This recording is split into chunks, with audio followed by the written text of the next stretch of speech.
Things are finally starting to happen in my garden for this growing season, so that means it's time for me to bring you along and show you everything that's growing right now. Now, if you're a little bit newer to my channel and you weren't here last summer, then you might not know that I like to post monthly garden updates throughout the growing season. I think it's really fun. I love showing you all the wonderful produce that I'm able to get and give you any tips that I can give you along the way. And if you haven't seen those videos, actually, I have a whole gardening playlist, so I will link that for you. It has the few things that I've done this year, like a couple videos so far, because there hasn't been much happening yet, but most of it is stuff from last year. So if you kind of want to feel for what the gardening videos are like and you want to see the kind of stuff that I grow, then that's a really good place to start. And I mean, even if you have seen those videos, if you watched them last year, you might want to watch them again, because I don't know about you, but I've been on a gardening video kick here lately. Like, that's the main thing I want to watch on YouTube. I just go and watch like harvest videos and stuff from last year and the year before, because I'm so excited this time of year for like everything that's going to grow, and it just makes me want to watch a bunch of gardening videos because it gets me even more pumped up. So maybe that's just me, like I said, maybe that's you too, I don't know. But today I'm going to be showing you everything we have going on now. We have a lot of stuff happening outside, you know, not as much as we will eventually, but things are starting to kick off out here, and we do have some things happening inside too under the grow light. So we're going to start off out here, and then we'll go inside, and I'll show you everything that I've got started indoors that's going to be coming outside within the next few weeks and the next month. So as you can see, most of the stuff that's happening is on this right side of the garden. Everything over here still needs to be cleared out. There's like weeds growing in the beds and things. I need to deal with that, but stuff doesn't need to go out here yet. So I'm kind of doing it, you know, in the order of priority. So these beds have been taken care of first because they actually have things happening in them. So this first bed here, actually, I didn't really have to do anything for this stuff because this is stuff we planted last year. That's perennial, so that means it'll come back. So here we have the catnip. It is growing like crazy. We planted this for the first time last year, and both of these plants came back. This one is a lot bigger than that one for whatever reason, but I mean, this one right here comes up to like my knee. So it's really growing well. Way more catnip than we would ever need, but you know, we take off little leaves and bring them into the kitties. We could of course dry it if we wanted to, though we haven't gotten that intense with it yet. And you can use catnip. People can eat it. You can put it in tea and stuff, but we just haven't experimented too much with it. It was kind of just like a fun thing to grow, but we certainly don't use all of the catnip that it produces. And then over here, all of these little shoots are mint shoots. So these things, we got a mint plant from Jason's parents last year. We dug it up from their yard, just a couple at the end of the year, at the end of the summer, put them in. They almost didn't make it, but they did take and they did fine. And now we have all of this, like hundreds of shoots sprouting up. They're coming up, even if we come, like, they're all the way on this side of the bed. They're coming up outside of the bed in the paths. So I mean, people say mint grows like a weed, and this one definitely is, but you know, if I'm gonna have weeds, I'd rather it be something that I can eat, because even when I pulled these up, you know, we can put them in a drink or just chew on them for a snack or put them in a recipe, so it's not that big of a deal. Now, one thing in this bed that hasn't been doing great, this empty spot right here with the sticks around it, that is supposed to be a chive planting. I've planted chives there for the past 2 years, and nothing has happened.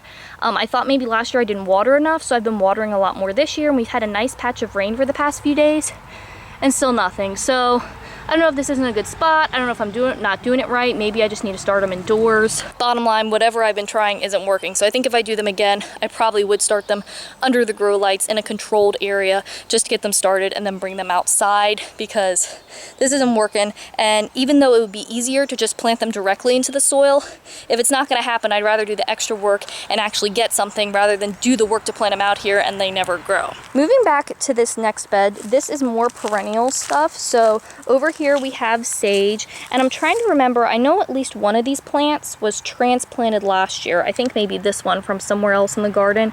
That might have been the case with all of them. I'm not really sure, I can't remember. But these are doing well. They survived through the winter, and they are still growing and doing great. And they're actually going to flower right now. So you can see they've got these pretty blue flowers. Just a few of them have opened within the past couple days. And that's exciting because I've never had sage that flowered before. Now, with a lot of other herbs, when they go to flower, I cut them back because, you know, like with basil or cilantro, I want the leaves. And once it starts to go to flower, then it's putting all of its energy into that, not into the leaves. The leaves can start to get bitter, all that sort of stuff. But the cilantro is a little bit different because it is perennial, and so it's just kind of going through its cycle. And from what I've read, the flowers are completely edible, just like a lot of other herb flowers are edible. People say they taste sagey, so that'll be something we can experiment with, you know, different ways to eat those. And I'm just gonna let it do its thing. From what I've read online, the very limited Google searching I've done so far, you just let it go to flower, do its thing, then once the flowers are dead, you just kind of cut it back a little bit, and then it will just keep growing. So this is kind of gonna be a new thing for me, and if you have any tips on sage, or if you've gone through the flowering thing, then you can let me know that in the comments. But otherwise, I'm just kind of, you know, I'm Googling and just seeing what happens and just kind of going with it. Also, if you are into this gardening stuff and you really like it and you're thinking that the monthly updates won't be enough for you, make sure you're following me on Instagram and Snapchat, because I update there very frequently with what I'm doing out here, what's growing, and that sort of thing. So if you want to see even more, then those are two good places to do that. Now, continuing on in this bed, we also have lemon balm. So we grew this from seed for the first time last year. We had 4 little plants. These 2 down here came back, but they are much smaller, and then these ones over here are doing much better. I don't know why that is. Maybe the dirt over here is a little better. Maybe the conditions are just a little better. They do get more sun the farther we go this way. Maybe that's why. But the lemon balm is really nice. It smells great, you know. The main way I use this is just taking in some, you know, I'll just like rip off a leaf, and then I can get a few and chop them up, and I'll put them in like waters with fruit and stuff, try to make like an herb fruit infused water, and that's pretty good. And sometimes I'll just grab them when I'm out here in the garden and just like eat one for a little snack. It's lemony, it's related to mint, so the mint, the lemon balm, the catnip, they're all kind of in the same family. They're all perennial, they're all kind of aggressive, I guess, anything in that mint family, though the lemon balm isn't going, you know, as wild as the mint is right now. But you know, they're really nice things, and I love the perennial stuff because, you know, after you plant it that first year, these are the things that you're going to get the next year before anything else. They come back right away because they're already established and planted, and so they're kind of the first flavors that you get to get out of your garden. Another note about this bed is I planted some garlic chives here, 2nd year in a row, same situation as that other bed over there, nothing happening. So I don't know what's happening, but this is not going to happen next year. I'm just going to have to do something different. Okay, now we're in the next bed behind that, and this is a lettuce bed.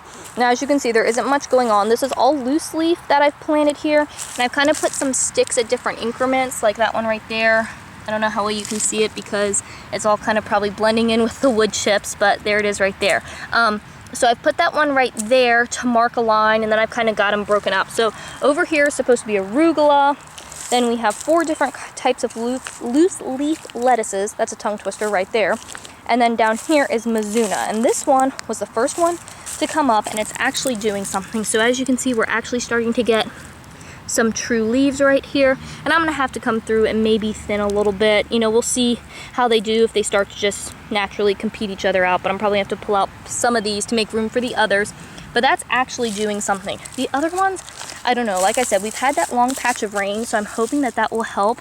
You'll see there's some grass coming up, but sometimes it's hard to tell what's a weed and what's not, like that. Is that a lettuce or is that a weed? We'll have to wait and see. But it's just kind of like this stage right now that I hate, where you're just kind of hoping that this thing is going to work out and that this bed is actually going to be filled with lettuce. But right now we just don't know, and we just have to trust that the seeds are going to do their thing. And then I'll walk you around to the back side of the bed here so you can see there are a couple coming up. Let's see, where were they? Oh, right here. So this is a lettuce, because you can see it's starting to get its true leaf, because when things germinate they all have these 2 leaves, but those aren't the real leaves. They don't look like what the plant looks like. So you can see this kind of purpley colored one, and there's another one right here. So that's something, so that's good. We just have to see if any of these others are anything, and just keep watching and see what happens. And we've got a similar sort of situation going on in the next bed behind me. This one is lettuce too, except this one is all head lettuces. So the loose leaf, you can kind of just pick leaves as you go.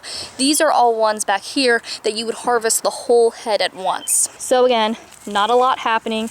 These are spaced a lot farther apart because they are head lettuces, and I'm just trying to look, see what's happening. You'll see some grass coming up, but not a whole lot. So we're just gonna have to keep waiting. And then also in the back of this bed, I have some dill, which is finally starting to come up. I think that rain really helps. So you can see this one right here, and there's this one right here, and this one right here. And this is my first year direct seeding the dill. Here's another one. Before I've started them inside, so this was a little bit of a test to see if this would work, and I thought it wasn't working. There's another one, but they finally come up, so I feel a little bit better about that decision now. I also like to plant flowers in my garden because those are a good thing to have. They're pretty.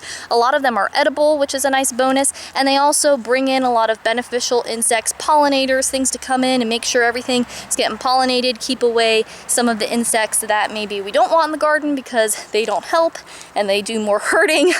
So they're good for a lot of different reasons. So in that first lettuce bed, I have a row of flowers of Blue Boy bachelor buttons planted on the back. I can't really see any coming up right now, but I have direct seeded those in the past a few years ago. So hopefully those will come up. And then also, if we go back to this bed, this is a bed that I just planted today with sunflowers. So I did a sunflower mix, so it should be all kinds of different types. So hopefully those come up. Then we also have some wild berry bushes here on the side. They were kind of growing near the garden, so we just plopped them inside the garden. As you can see, they kind of want to come over, but I just try to keep them back, and we do get some berries off of these. These are wild black raspberries, and then we have wild raspberries too. And then when you come around here, this is the part of the garden that is driving me crazy. So when we cleared this whole area and actually did the wood chips and everything last year, we ended right here because we ran out of wood chips and cardboard and stuff to put down. And this area didn't have anything planned for it, so we just kind of stopped. And that was one thing I wanted to get taken care of this year. But we've been having some trouble getting wood chips. I called the guy that brought them by last year, because what I have is I have this kind of situation where what I try to do is call a tree service because they chip up trees, and then a lot of times they need a place to drop those wood chips. And so, you know, if you can find one in your area that can do that, then a lot of times you can set up a situation where they'll bring you the wood chips, and they make great mulch for the garden. And you know, I've used them in these paths when we did this whole new setup last year, which P.S. I'm in love with this whole arrangement. It's been amazing because it really keeps the weeds back, it keeps the moisture in the ground. I could just say a million things about why I love this, but the main point is I did the wood chips last year, it was great, but I called that guy back this year and he's like, yeah, I still have you on my list, but I just haven't had anything in your area. So, you know, I might get some jobs this summer around where you are, maybe not, but if you need something right now, you should probably try to call some other places. So I called a bunch of other tree services, I emailed people. Well, I emailed first because I don't like talking on the phone, and then I wasn't getting responses, so then I had to just break down and call people. But I called people up, and a lot of places I had to leave messages. They still haven't called me back. A couple people I got in contact with, and they're like, yeah, we don't have anything, but we could put you on the list and maybe you'll get something. So I'm kind of in the situation right now where I really need wood chips. I need it for the back here, and I need to remulch all these paths because the wood chips break down and you kind of need to keep applying some every year, but I just don't have a supplier right now. So trying to figure that out. Also just trying to trust that it's gonna work out the way it needs to, and that's all I can do because I can't control the other factors, so I'm just hoping that things will turn out the way I want them to. Wood chips aside, we have other fun things growing. So we have some radishes. These right here are Cincinnati market radish. It's kind of like a skinny long radish, so you can see those are coming up really well, and radishes are nice because they grow quick. So we'll have these, you know, within a few weeks we should be harvesting radishes, which will be really nice. And then in this bed right here, we also have more radishes. This is kind of a classic globe red radish, what you think of when you think of a radish. So I'm gonna have to come through and thin some of these too, just so they have enough space to grow. But a lot of these came up just direct seeded here in the garden, and hopefully we're gonna have a nice radish harvest pretty here soon. And in addition to the berry plants and the kind of jungle area, we also have this rhubarb, and this we got from Jason's mom. She got it from someone and she planted a couple in her garden, but she didn't eat all of them, so she passed them on to us. And this is here, it's growing, but you know, when we planted it here, it was not this jungle situation. So I'm just trying to keep this, you know, keep the weeds away from it, keep it okay until we can actually clear this area out. So far it's growing. We have never harvested from it. This might be the first year that we do, but I've never grown rhubarb before. All I know is you can't eat the leaves because that's not good. You just eat the stalks. But this will be another thing that hopefully if we can harvest some this year will be kind of a new thing for us to try and see what we're able to do with it. Now we've come over to the opposite side of the garden, and we do have a few things planted back here that I want to show you. So this is another uneventful type bed. Carrots planted there, some lettuce planted here, no germination. I don't know what's happening, but again, I just have to hope that it will work. And then we also have some stuff going on back there. So this is where the peas are. So I'm growing them on our tomato cages, and I've planted them all around, and you can see we do have some coming up here, so they will just grow and then they will grab onto this and pull their way up. These are what are they called? Snap peas. So we're not going to eat like the inside peas. These are, we'll eat the whole pod and everything like that. Stir fries are just for snacks. And we grew these last year. So if you want to see what those look like, then you can go back to some of the early garden updates from last year and you'll see those. But you know, they're coming up slowly but surely. Some more join the club every day, pop their little heads out and say hello. So that's exciting. And then up here, you know, I will be planting more things, of course, as the season goes on in the front of this bed. Oh, and one more thing about this bed, we do have some volunteer bean plants. So I had some bush beans planted here last year. As you can see, something has been eaten on this one, but they just came up on their own. So I'm just gonna leave them, see what happens, let them do their thing. If we get some extra beans that we didn't plan for, then I am totally okay with that. The only other thing I have going on out here is a little bit of Italian parsley on the edge of a couple of the beds. It's just a small section, so I'll show you that really quickly. So it's just right here, and then I have the same situation a couple beds up. Nothing is sprouting though, and they're another thing that can take a while. So again, it always freaks me out a little bit because I don't know what's going on, but hopefully the parsley will come up and we'll actually have parsley. And if we don't, it's not the biggest deal, I guess. And with that, we've covered everything that's growing out here. So now let's head inside and I'll show you everything that I have going on under the grow lights. So here's the grow rack, and I'll give you kind of a full view of it before we get in close and start looking at the plants. So we have several levels, but as you can see, we don't have plants on every single level right now. But what we do have is doing really well. So let's start over here. So this is mostly like cucumbers, melons, all that kind of stuff. As you can see, everything is growing really nicely, and we're going to need to start transplanting things into bigger containers because they're just going crazy. So we've got some tomatillos down here. These are ground cherries right here, these very little itty bitty teeny tiny ones. Those are fun. And like I said, cucumbers, melons, all kinds of stuff. Some flowers down here. We have some thyme. One of those is sprouting. Let me see if I can get you in nice and close. So they have very little seeds, and we have a few coming up, but they're very small right now. This is my favorite thing. This is the tomato situation. So we have planned to have 40 tomato plants in the garden. Right now, I planted this whole tray pretty much with a little bit of tomatillos on the end here.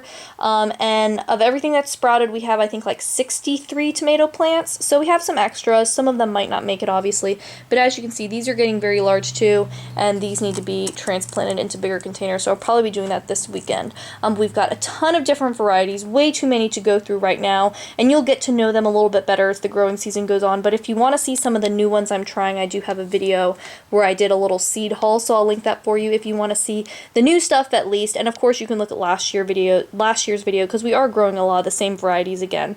And then we have a little tomatillo here on the end, and then, you know, the other ones that are in the other tray. Now, if we move down to the next level, this is where things are not as exciting right now.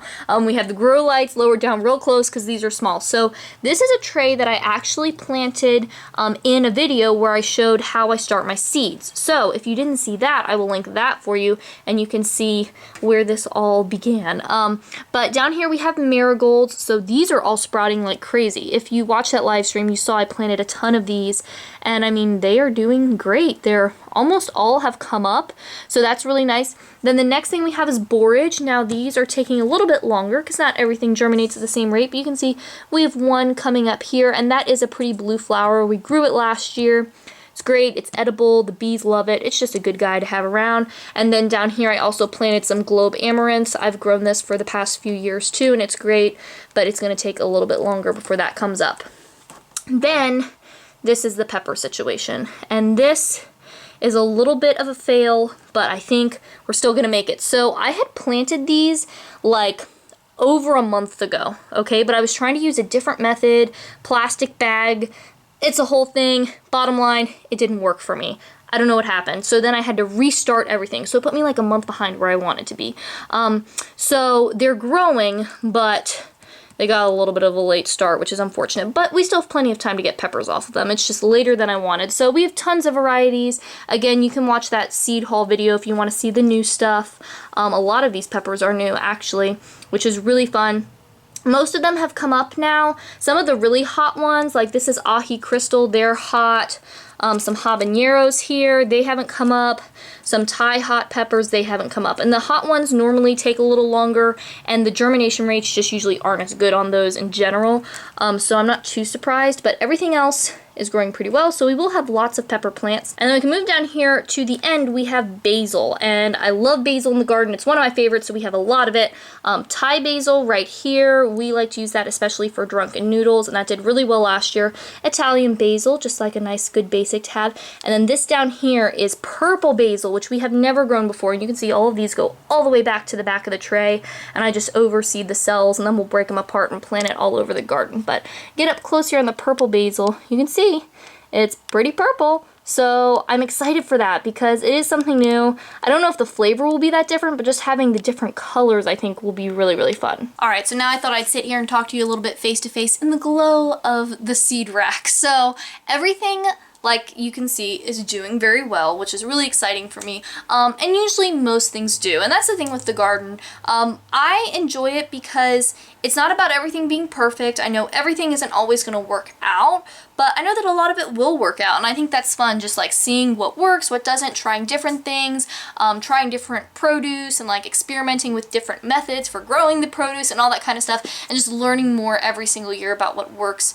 and what doesn't work, and what I like and what I don't like, and all that kind of stuff. And if you're watching this and thinking, you know, that sounds great and I'd love to do it, but I don't really have the time or the space, or I don't really know what I'm doing, let me tell you, you can totally do it. When I got started, I didn't really know what I was doing, okay? I just watched some YouTube videos, I did some Google searching, you know, there are gardening books out there. If you have a friend that gardens, talk to them, see what they've got going on, and then you can just kind of jump into it and get started. And if you are a beginner gardener, I think a great first thing to grow is fresh herbs, because it's a great bang for your buck. When you buy herbs in the grocery store, they're super expensive and they almost always go bad before you can use them all. And also, herbs add great flavor to your cooking. And even if you don't have outdoor growing space, you can still grow fresh herbs because you can put them in a planter box on your windowsill or in a pot on your countertop. So the next time you go to the grocery store, you're already there anyways, so why not pick up a few plants? Get 1 or 2 or 3 things that you really like, the flavors that you enjoy, bring them home and get them growing, and then you'll have those fresh herbs always available to use in your cooking. And let me know in the comments if you're already into this whole gardening thing, what kind of stuff you are growing this year. And if you like this video and you like gardening videos in general, then don't forget to give this video a thumbs up. And if you're new here and you want more healthy eating tips and nutrition info and recipes and these garden updates, then make sure that you subscribe, because eating healthy and living a healthy lifestyle really doesn't have to be complicated, and I want to show you how to do it. Thanks for watching. I hope you're having a great day, and I'll talk to you next time.